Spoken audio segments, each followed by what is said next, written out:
Hello అండి, నేను మీ గుమ్మడిదల సౌజన్య. ఈరోజు వచ్చేసి ఈ శారీ మీకు చూపిద్దామని మీకు వీడియో ఆన్ చేశానండి. ఎలా ఉందో చెప్పండి. రేపు ఇది బోనాలు పండుగ చేస్తున్నామండి, అందుకని కొనుక్కున్నాను. ఎలా ఉందో చెప్పండి ఫ్రెండ్స్ అందరూ. దీనికి బ్లౌజ్ వచ్చేసి ఎల్లో కలర్ వచ్చేసిందండి.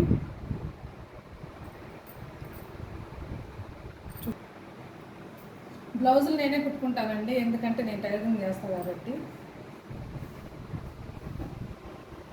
చూడండి ఒకసారి ఎలా ఉందో శారీ మొత్తం.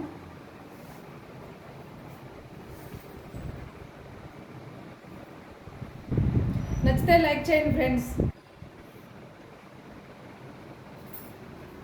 ఓకేనండి, దాంతోపాటు ఇది కూడా తీసుకున్నాను. ఇది ఎలా ఉందో చెప్పండి.